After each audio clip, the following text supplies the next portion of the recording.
for instance, we have already discussed about the some basic terms, concepts related to crystal like lattice point, space lattice, and unit cell.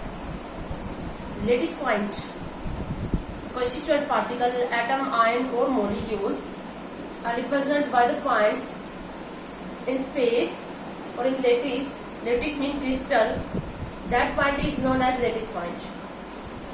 Her solid, जैसे हमने अलग अलग solid से type की है, molecular solid है तो वहां पर मोलिक्यूल्स होंगे, एटम्स होंगे, या फिर मेटालिक सॉलिड है तो मेटल्स होंगी, आयंस होंगे, तो मतलब कंस्टिट्यूएंट पार्टिकल। कंस्टिट्यूएंट पार्टिकल को अब हम क्या करेंगे, यहाँ पर एक पॉइंट से रिप्रेजेंट करेंगे, डॉट से रिप्रेजेंट करेंगे लेटिस के अंदर, क्रिस्टल के अंदर, उसी को क्या बोलते हैं हमें, लेटिस पॉइंट। उसके बाद मैं आपको बता दूं space lattice. Space lattice, the lattice point, arrangement of lattice point or arrangement of constituent particles in a space is known as space lattice or crystal lattice. constituent particle या lattice point की arrangement को ही हम क्या बोल देते हैं, space lattice बोल देते हैं। वन डायमेंशन में अरेंज है तो वन डायमेंशन बन जाएगी स्पेस लेटिस। टू डायमेंशनल, अगर टू डायमेंशन में अरेंज होंगे तो टू डायमेंशन स्पेस लेटिस बन जाएगी, और थ्री डायमेंशन में अरेंज होंगे तो थ्री डायमेंशन स्पेस लेटिस बन जाएगी। अब स्पेस लेटिस का ही एक स्मॉलेस्ट पोर्शन जो होता है, स्पेस लेटिस का ही एक स्मॉलेस्ट पोर्शन, जिसको when we repeat over and again then it form wall lattice और crystal. That smallest portion of space lattice is known as unit cell, or you can say that when we join the lattice points, then figure obtained is known as unit cell, and unit cell such figure is repeated in throughout crystal. जब हम lettuce point को join करते हैं तो जो हमारे पास figure आता है उसी को यूनिट सेल बोलते हैं, और ये ऐसा फिगर, ऐसी यूनिट सेल हमें पूरे क्रिस्टल के अंदर देखने को मिलती है। यू कैन से दैट जो यूनिट सेल है, unit cell represent the crystal, whole crystal and whole solid. तो इस पूरी यूनिट के अंदर हमारा मेन फोकस जो रहेगा वो यूनिट सेल पे रहेगा। यूनिट सेल की जो डेंसिटी होगी वही सॉलिड की डेंसिटी होगी। यूनिट सेल के अंदर नंबर ऑफ पार्टिकल्स का जो रेशियो होगा उसी के अकॉर्डिंग किसी भी सॉलिड का हम फॉर्मूला निकाल पाएंगे। तो आगे की यूनिट जो होगी वो हमारी यूनिट सेल पर चलेगी। तो मैंने यहाँ पर लिखा unit cell and its type. पहले, अब ये जो यूनिट सेल की जो टाइप है ये भी अलग अलग बेसिस के ऊपर अलग अलग टाइप है।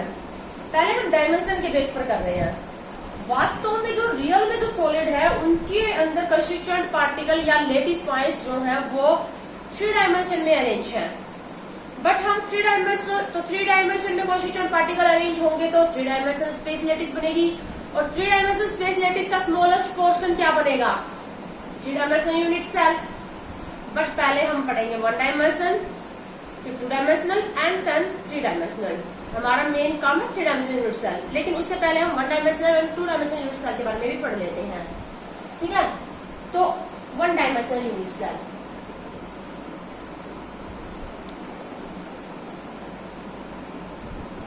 One dimensional unit cell. अगर कंस्टिट्यूएंट पार्टिकल को हम सिर्फ एक ही डायमेंशन में अरेंज करें, जैसे कि हमने ऐसे अरेंज कर दिया कंस्टिट्यूएंट पार्टिकल को, वास्तव में तो सॉलिड के अंदर कंस्टिट्यूएंट पार्टिकल एक दूसरे को टच करते हैं ना बेटा, और एक पार्टिकल को, जितने हम यहाँ पर पार्टिकल्स को या तो स्फीयर से दिखा रहे हैं, तो अगर हम सॉलिड फिगर दिखाए तो, या फिर हम इसको किसे दिखा रहे हैं, पॉइंट से, इस तरह से। ठीक है, तो एक पार्टिकल को जितने पार्टिकल टच करेंगे वो उसका कोऑर्डिनेशन नंबर कहलाएगा। ठीक है, कोऑर्डिनेशन नंबर। तो तुमसे पूछ लिया जाए कि वन डायमेंशनल यूनिट सेल में कोऑर्डिनेशन नंबर कितना होता है, तो हर एक पार्टिकल को क्या कर रहे हैं, दो पार्टिकल टच करेंगे। ठीक है, तो वन डायमेंशनल यूनिट सेल का कोऑर्डिनेशन नंबर 2 हुआ। Number of nearest neighbour, coordination number, coordination number. यहाँ पर कोऑर्डिनेशन नंबर को कैसे डिफाइन करोगे, नंबर ऑफ स्पेयर, और हम पार्टिकल को किसे दिखा रहे हैं, स्पेयर या पॉइंट से, नंबर ऑफ स्पेयर और पार्टिकल्स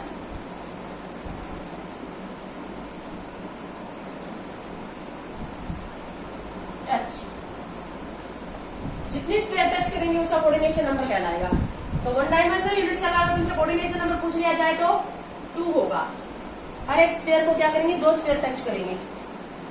तो अब हम ये कह सकते हैं कि जो हमारे पास वन डायमेंशनल यूनिट सेल है, अब जैसे कि यहाँ पर चाहे इसी को लेडीज पॉइंट से रिप्रेजेंट कर लेंगे, लेडीज पॉइंट को ज्वाइन करने से ही हमारे पास जो फिगर आता है उसी को हम क्या बोलते हैं, वन डायमेंशनल यूनिट सेल। ठीक है, तो अगर हम वन डायमेंशन में ही पार्टिकल अरेंज है तो वहां पर अगर उनको ज्वाइन करते हैं तो इस टाइप की यूनिट सेल मिलेगी, लीनियर सी। ठीक है, और यहाँ पर इसको डिफाइन करने के लिए सिर्फ क्या होना चाहिए, एक ही पैरामीटर है, सिर्फ length.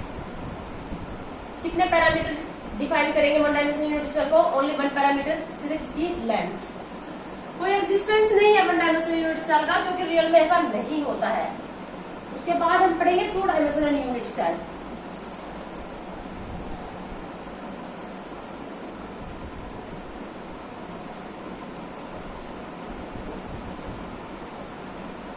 To dimensional unit cell, अगर कंस्टिट्यूएंट पार्टिकल टू डायमेंशन में अरेंज हो, जैसे कि कंस्टिट्यूएंट पार्टिकल यहाँ अरेंज है ऐसे, एक तो इस डायमेंशन में अरेंज है, ऐसे अरेंज है, एक ऐसे भी अरेंज कर दें हम इनको।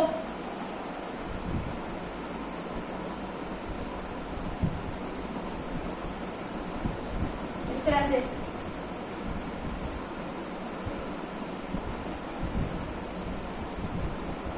तो ये हो जाएगी, जैसे हम टेबल के ऊपर ऐसे बॉल लगाते जाएं, तो एक डायमेंशन ये हो जाएगी और एक डायमेंशन ये हो जाएगी। ठीक है, ऐसे भी बना सकते हो तुम इसको।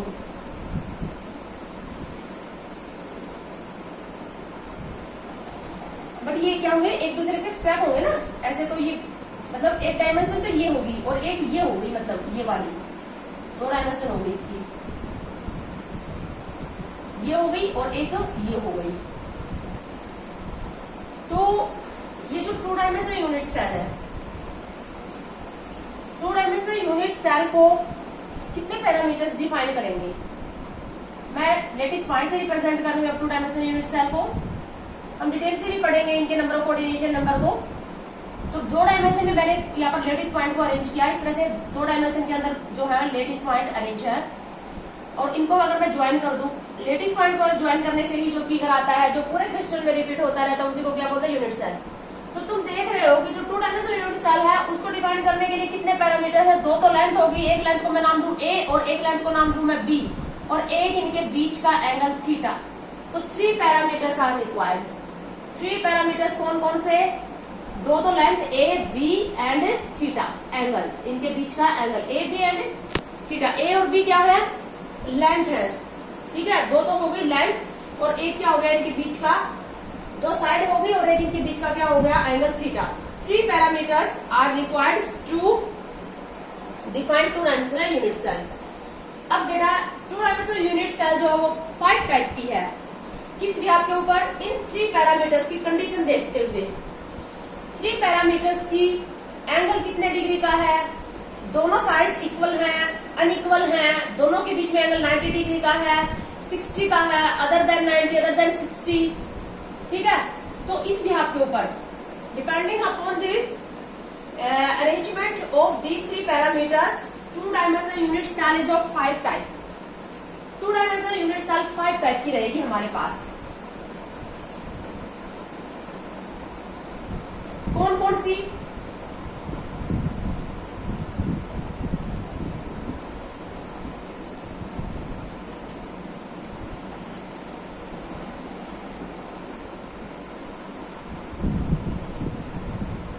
सबसे पहले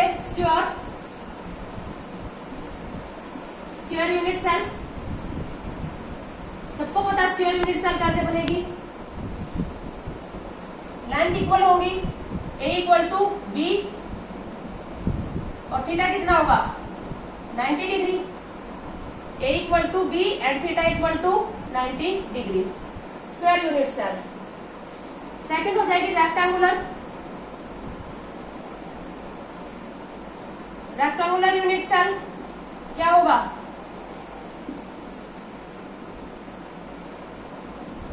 A not equal to B but theta equal to 90 degree, A not equal to B but theta equal to 90 degree. Third hexagonal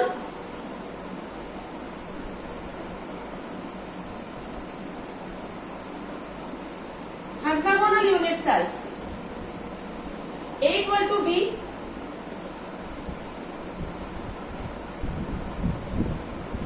ए और बी इक्वल रहेंगे, A equal to B, but ये जो एंगल होगा ये 60 डिग्री का रहेगा इसमें, A equal to B and theta equal to 60 degree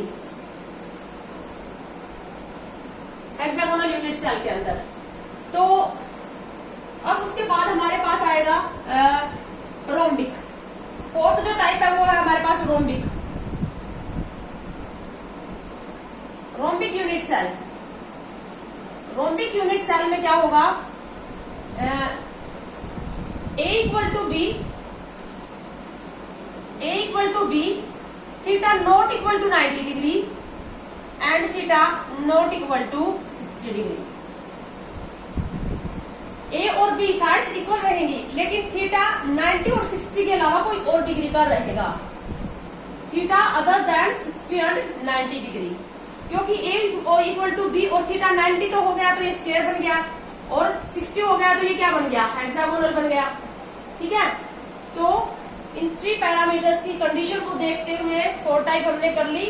सबसे जो हाईली डिफॉर्म्ड यूनिट सेल होते हैं 2 डायमेंशन की, 2 डायमेंशनल डिफॉर्म्ड यूनिट सेल अगर आपसे पूछ लिया जाए तो वो होगी पैरेललोग्राम, 5th टाइप की जो यूनिट सेल है। ठीक है,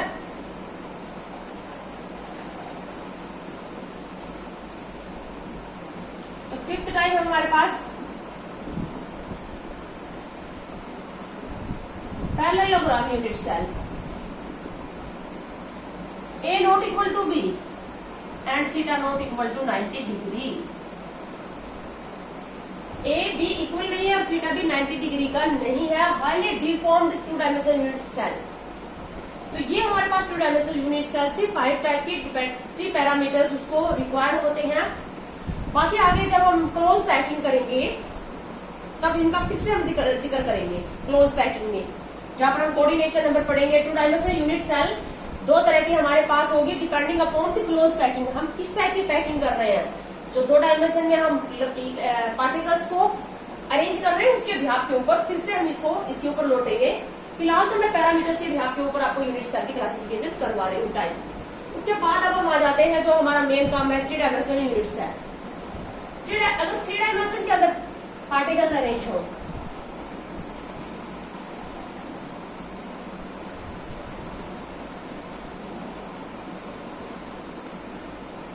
जैसे कि पार्टिकल को हम ऐसे अरेंज कर रहे हैं, एक तो इस डायमेंशन में अरेंज कर रहे हैं, फिर हम एक ये डायमेंशन अरेंज होगी, 2 डायमेंशन में तो इसी तरह से होंगे, ये हो गई और ऐसे हो गई। और इनके ऊपर भी अगर हम लगाते जाए पार्टिकल को, इस तरह से इनके ऊपर भी लगाते जाए, जैसे क्या हुआ, पार्टिकल को हम इस तरह से अरेंज कर रहे थे तो 2 डायमेंशन तो एक ही लेयर में होगी ना, ये वाली और ये वाली। ठीक है, और इसके ऊपर भी लगाते जाए पार्टिकल्स को, बहुत सारी बॉल हमने ऐसे लगाई तो 2 डायमेंशन तो ये होगी, ये वाली और ऊपर भी लगाते जा रहे हैं तो ये वाली डायमेंशन भी हो गई। 3 डायमेंशन के अंदर वास्तव में तो 3 डायमेंशनली अरेंज होते हैं पार्टिकल्स रियल सॉलिड के क्रिस्टल्स के अंदर। तो क्या हुआ, जैसे कि अगर आप इसका टॉप व्यू इमेजिन करो, टॉप व्यू इमेजिन करना है तुम्हें, इसका ऐसे इमेजिन करो इसको, ये तो तुम्हें टॉप व्यू दिखाई दे रहा है, तुम इसको साइड से ऐसे देखोगे, साइड से देखोगे तो तुम्हें ये इस तरह से दिखाई देगी, ऐसे ऐसे।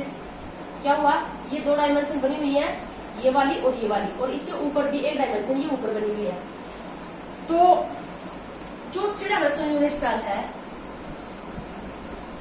जैसे कि हमारा जो ये रूम है 3 डायमेंशनल यूनिट सेल का ही एग्जांपल है, इसकी 3 डायमेंशन बनी हुई है। ठीक है, 3 डायमेंशनल यूनिट सेल का एग्जांपल है ये रूम हमारा, 3 डायमेंशन है इसकी। ठीक है ना, जैसे कि क्यूब 3 डायमेंशनल यूनिट सेल का ही एग्जांपल है ना, क्यूब भी।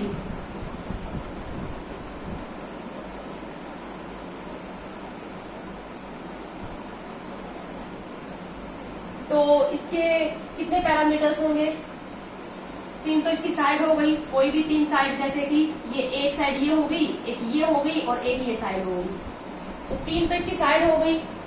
और 3 ही फिर 2 साइड, हर 2 साइड के बीच में एक एंगल है, तो बी और सी के बीच का जो एंगल होता है उसको अल्फा बोलते हैं, ए और सी के बीच का एंगल जो उसको बीटा बोलते हैं, और ए और बी के बीच का जो एंगल है वो है गामा। ठीक है, तो 6 पैरामीटर्स होंगे। 6 parameters are required to define three dimensional unit cell. 6 parameters.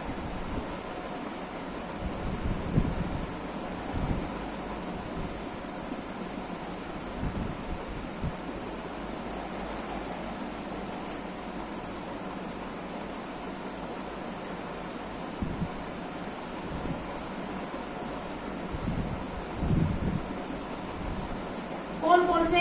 A B C, 3 तो हो गई लेंथ और 3 हो गए angle, alpha beta and gamma. ठीक है, अब इन 6 पैरामीटर्स की कंडीशन देखते हुए ये जो 6 पैरामीटर्स की क्या सिचुएशन है, किसी के अंदर हो सकता है कि तीनों की तीनों लेंथ इक्वल हो, A equal to B equal to C, तीनों की तीनों एंगल इक्वल हो और तीनों 90 डिग्री के हो, किसी में 2 लेंथ इक्वल हो, तीसरी लेंथ डिफरेंट हो, किसी में तीनों ही डिफरेंट हो, 2 एंगल सेम हो, एक डिफरेंट हो। तो इस तरह से क्या है, इन 6 पैरामीटर्स की सिचुएशन को देखते हुए इन 6 पैरामीटर्स की क्या कंडीशन चल रही है, इस बिहाफ के ऊपर जो 3 डायमेंशनल यूनिट सेल है वो 7 टाइप की है। तो अब हम वो पढ़ेंगे एग्जाम के एग्जाम पॉइंट ऑफ व्यू, जो तुम्हारा बोर्ड है या ड्रेस है उसके लिए इंपॉर्टेंट है। डायरेक्ट तुमसे टाइप पूछ ली जाएगी। जैसे तुम्हें क्या कहेंगे कि जो हमारे पास टेट्रागोनल यूनिट सेल है, अभी जैसे मैं टाइप बता रही हूँ तुम्हें, टेट्रागोनल यूनिट सेल में 4 कंडीशन देंगे, इसमें से कौन सी कंडीशन सही रहेगी टेट्रागोनल यूनिट सेल के लिए। इसी तरह से किसी के भी पूछ लेंगे, 7 में से किसी के लिए भी 4 कंडीशन दी हुई होंगी, एक कंडीशन, तो you have to just learn it. में याद रखना है, टेबल बनानी है, तुम्हारी बुक में भी बनी हुई है, मैं भी अभी बताऊंगी, याद करना है तुम्हें। याद करने के छोटे छोटे तरीके अभी मैं थोड़ी थोड़ी कोशिश करूंगी कि ट्रिक तुम्हें दूं जिससे तुम्हें ये याद रहे। ठीक है, तो 7 टाइप के यूनिट सेल है। अभी 3 डायमेंशनल यूनिट सेल की हम दूसरे टाइप भी करेंगे। कंस्टिट्यूएंट पार्टिकल्स की अरेंजमेंट, वो कंस्टिट्यूएंट पार्टिकल की लोकेशन कहाँ कहाँ पर है, सिर्फ कॉर्नर कॉर्नर पे है, पार्टिकल कॉर्नर पे है। जैसे ये यूनिट सेल है हमारे पास, इसके यहाँ पर ये एक यूनिट सेल आपको दिखाई दे रही है, कितने कॉर्नर बने हुए हैं, 8 कॉर्नर है ना यहाँ, 4 ऊपर और 4 ही क्या नीचे। बिल्कुल रूम को इमेजिन करो, 4 कोने ऊपर है रूम के और 4 नीचे हैं। तो कंस्टिट्यूएंट पार्टिकल सिर्फ कॉर्नर पर है, कॉर्नर के अलावा इसके फेस के सेंटर में है, एंड के सेंटर में। इस तरह से कंस्टिट्यूएंट पार्टिकल की लोकेशन के व्याप के ऊपर भी हम आगे टाइप करेंगे। बट फिलहाल जो 7 टाइप की जो यूनिट सेल हम कर रहे हैं, 7 टाइप की जो हम यूनिट सेल कर रहे हैं वो इन 6 पैरामीटर्स की सिचुएशन के बिहाफ पर कर रहे हैं। ठीक है, तो स्टार्ट करते हैं वो 7 टाइप की यूनिट सेल। जो सबसे सिमेट्रिकल 3 डायमेंशनल यूनिट सेल होती है वो आपको पता ही है, क्यूबिक होती है। क्यूबिक सबसे सिमेट्रिकल होगी ना, क्यूबिक। क्यूब जो होगा, तीनों लेंथ भी इक्वल होंगी, तीनों एंगल भी इक्वल होंगे और तीनों ही एंगल क्या होंगे, 90 डिग्री के होंगे। ठीक है ना, तो तुमसे पूछ लिया जाए कि जो सबसे सिमेट्रिकल 3 डायमेंशनल यूनिट सेल है उसका नेम बताओ, तो क्यूबिक। ठीक है, तो क्यूबिक में क्या होगा, मैं यहाँ लेंथ और यहाँ पर एंगल्स की सिचुएशन दे, यहाँ पर है हमारे पास नेम, ये लेंथ और ये एंगल की सिचुएशन। सबसे पहले हम स्टार्ट करते हैं क्यूबिक। तो क्यूबिक में बताओ लेंथ क्या होगा, A equal to B equal to C, alpha is equal to beta is equal to gamma and all equal to 90 degree. ठीक है, तीनों लेंथ इक्वल होंगी, तीनों एंगल इक्वल होंगे और 90 डिग्री के होंगे। उसके बाद दूसरी है टेट्रागोनल।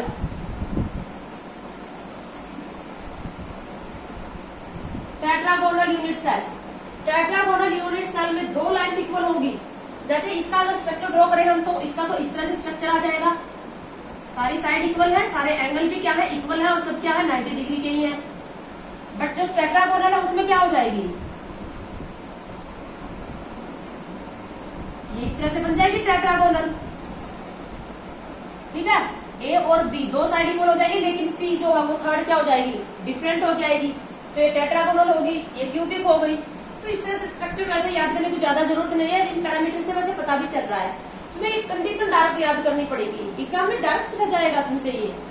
तो टेट्रागोनल में क्या होगा, A equal to B not equal to C. C different रहेगी और बी सेम रहेंगी, बट एंगल तीनों ही क्या रहेंगे, इक्वल रहेंगे। Alpha equal to beta is equal to gamma and all equal to 90 degree. धीरे धीरे हम डी फॉर्म की तरफ जा रहे हैं, सिमेट्री से डी फॉर्म की तरफ जा रहे हैं।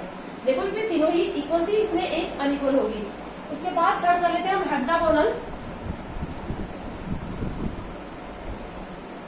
हेक्सागोनल में भी दो लेंथ इक्वल रहेंगी, A equal to B not equal to सी।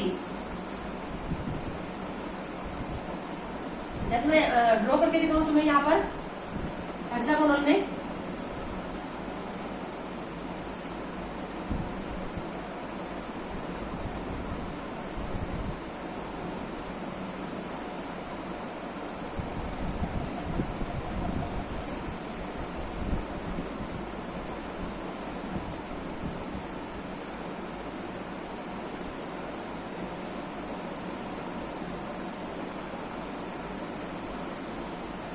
तो यहाँ पर क्या होगा, A इक्वल टू बी, दो तो इक्वल होगी लेकिन C डिफरेंट होगी। C जो होगी वो डिफरेंट होगी। ये C जो है ये डिफरेंट है, A और B इक्वल है। और यहाँ पर क्या है कि अल्फा और बीटा तो 90 डिग्री के हैं। Alpha is equal to beta and both equal to 90 degree.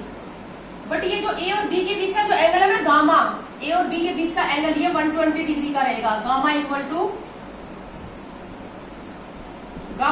120 degree. Gamma किस के बीच का एंगल है, A और B के बीच का एंगल है। गामा कितना रहेगा, 120 डिग्री का रहेगा।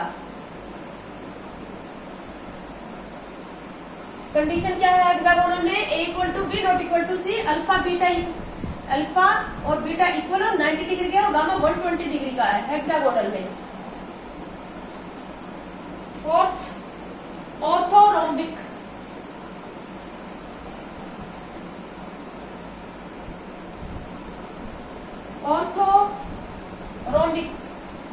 Orthorhombic unit cell match like होती है।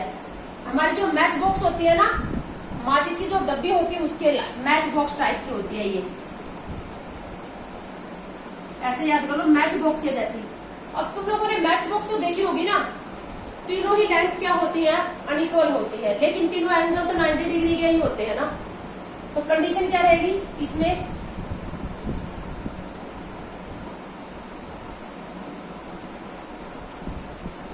A not equal to B not equal to C। तीनों ही लेंथ डिफरेंट रहती है, बट तीनों ही angle A alpha is equal to beta is equal to gamma and all equal to 90 degree. तीनों ही 90 डिग्री के होते हैं। तो ऑर्थोरोम्बिक जो होगी वो मैच बॉक्स लाइक है। इसकी जस्ट रिवर्स रोम्बोहेड्रल, इसकी बिल्कुल उल्टी रोम्बोहेड्रल। मतलब क्या होगा, वहां लेंथ तो इक्वल होंगी लेकिन एंगल ही क्या होंगे, 90 डिग्री के नहीं होंगे। रोम्बोहेड्रल मैं फिफ्थ टाइप करवा रही हूँ, तो आगे करते हैं रफ करके इसको।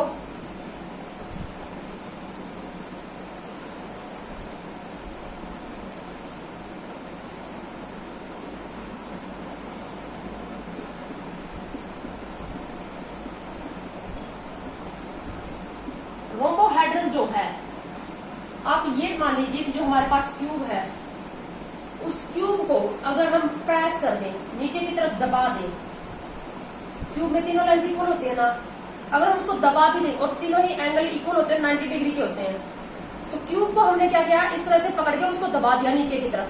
तो दबा दोगे तो क्या होगा, एंगल बदल जाएंगे, लेकिन लेंथ की जो साइड की जो लेंथ है वो तो इक्वल ही रहेगी ना। साइड की जो लेंथ है वो तो नहीं बिगड़ेगी, वो तो उतनी ही रहेगी।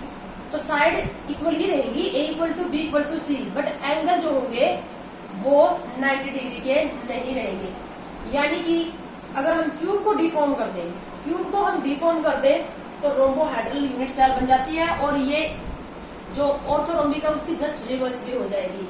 तो रोम्बोहेड्रल में क्या हो जाएगा, A equal to B equal to C, ये तो रहेंगे क्यूब की ही तरह, लेकिन एंगल जो होंगे alpha not equal to beta not equal to gamma not equal to 90 degree, ये नहीं रहेंगे इक्वल। वो तो हम क्या कंप्रेस किसी भी तरीके से कर सकते हैं। तो अल्फा बीटा गामा इक्वल नहीं रहेंगे और 90 डिग्री के भी नहीं रहेंगे। एंगल डिफॉर्म हो जाएंगे रोम्बोहेड्रल में। उसके बाद हमारे पास 6 टाइप के जो है वो है monoclinic. Monoclinic unit cell. Monoclinic unit cell में क्या होगा, तीनों ही लेंथ डिफरेंट रहेंगी, A not equal to B not equal to C. Alpha and beta are equal, alpha equal to beta is equal to 90 degree but gamma not equal to 90 degree.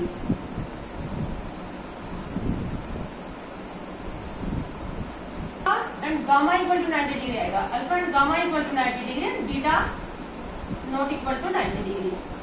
उसके बाद जो सबसे लास्ट टाइप है 7 type की जो unit cell है वो है ट्राइक्लानिक यूनिट सेल।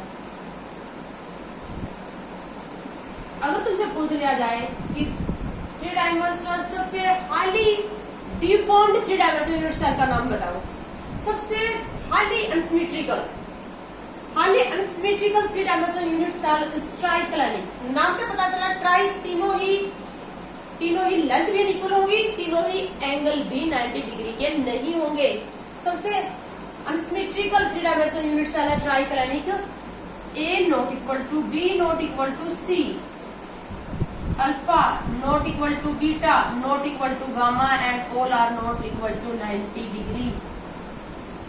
याद करने पड़ेंगे ये कंडीशन आप लोगों को, बट सिर्फ 1 नंबर के लिए याद करनी है, ठीक है। 1 नंबर में आ सकता है और प्रोबेबिलिटी है बोर्ड में भी। क्या पूछ लेंगे, रोम्बोहेड्रल के लिए 4 कंडीशन दी जाएंगी, इनमें से बताओ रोम्बोहेड्रल कौन सी है, ठीक है। उसके बाद अब क्या है, ये तो 7 टाइप की यूनिट सेल है हमारे पास। जितने टाइप के यूनिट सेल होंगे उतने ही टाइप के क्रिस्टल बनेंगे, उतने ही टाइप की क्रिस्टल या स्पेशलिटीज बनेगी, है ना, क्योंकि क्रिस्टल का स्पेशलिटीज का 3 डायमेंशनल पोर्शन ही तो है ये यूनिट सेल। यही तो ओवर एंड अगेन अरेंज होके क्या करते हैं, स्पेशलिटीज या क्रिस्टल की फॉर्मेशन करते हैं। तो 7 टाइप का क्रिस्टल सिस्टम हो गया हमारे पास, 7 टाइप की यूनिट सेल है, तो 7 टाइप का क्रिस्टल सिस्टम है। लेकिन लेटिसेस 12 टाइप की है।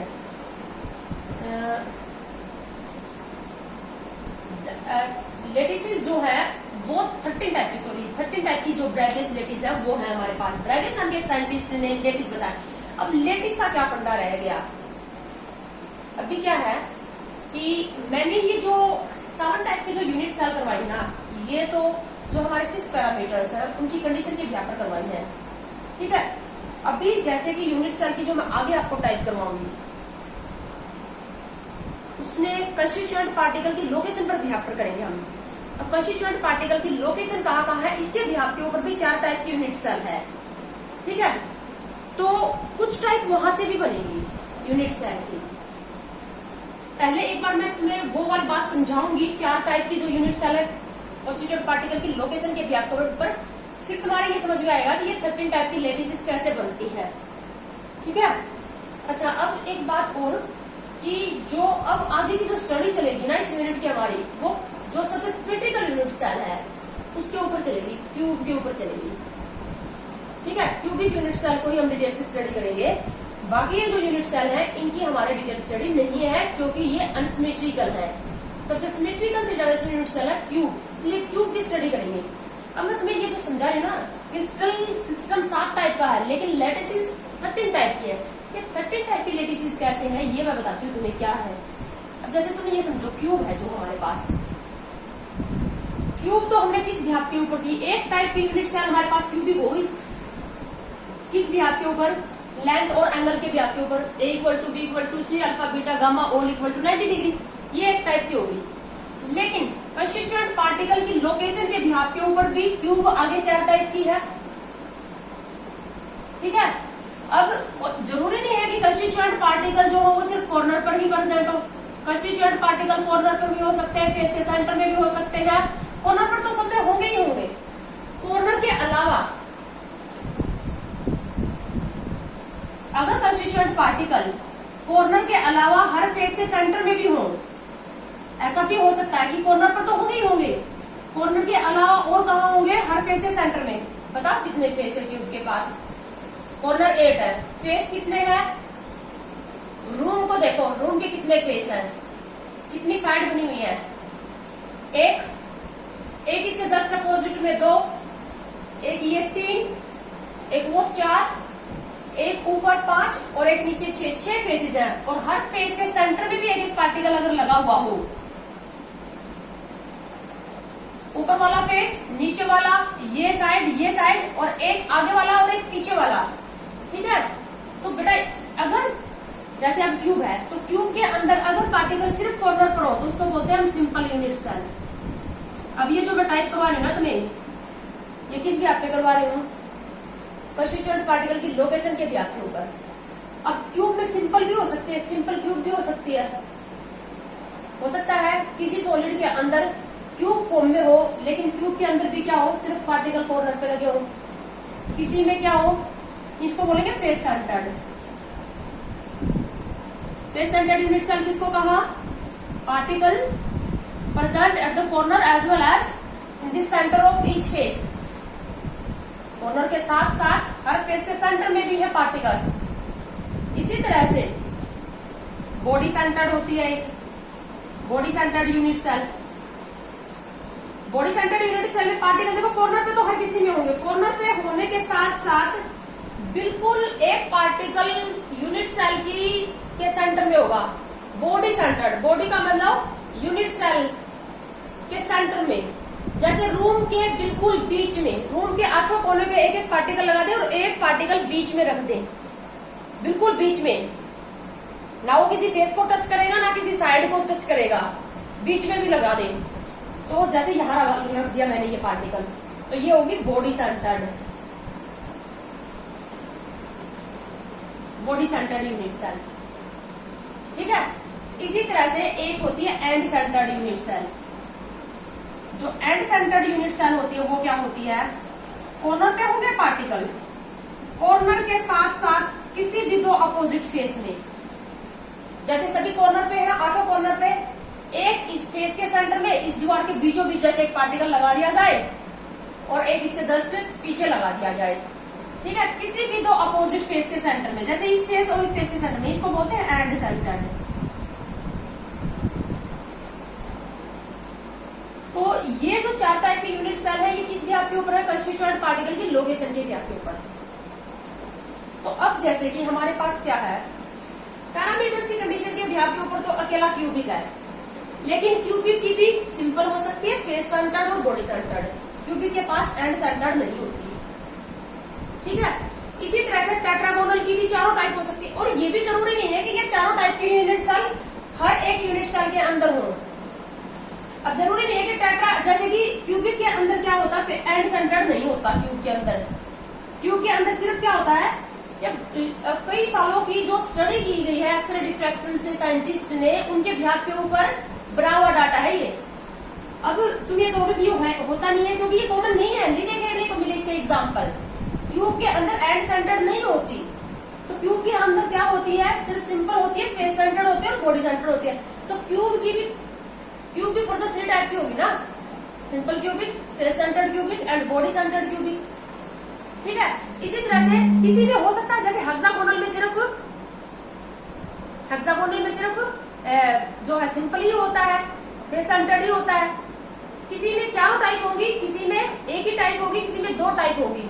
तो इस तरह से इन दोनों टाइप को इंक्लूड करते हुए 13 टाइप की लेटिसेस है, टोटल क्रिस्टल जो बनेंगे।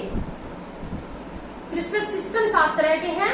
यूनिट सेल पैरामीटर्स की लोकेशन के व्याप के ऊपर, पैरामीटर्स की कंडीशन के व्याप के ऊपर 7 तरह की है, 7 तरह का क्रिस्टल सिस्टम है। लेकिन लेटिस 13 टाइप की है, ब्रेवियस लेटिस बोलते हैं इनको। हमारे प्रदीप बुक में भी है ये, मैं भी इसकी जो पिक है जो वो सेंड कर दूंगी तुम्हारे पास। तो टोटल जो हमारे पास ब्रेवियस लेटिस है वो कितने टाइप की है? 13 टाइप की है। समझ में आ गई होगी कि ये मैं 13 टाइप की लेटिस क्यों बोल रही हूँ, ठीक है। दोनों बेसिस के ऊपर यूनिट सेल को हमने क्लासीफाई किया एंड देन हमने इसको टोटल जो हमारे पास जो लेटिस पाई अरेंजमेंट मिली, मतलब कंस्टिट्यूएंट पार्टिकल की। लेटिस किसको बोलते हैं? कंस्टिट्यूएंट पार्टिकल की 3 डायमेंशन स्पेस में जो अरेंजमेंट है उसको, यानी कि 13 टाइप की अरेंजमेंट देखने को हमें मिलती है।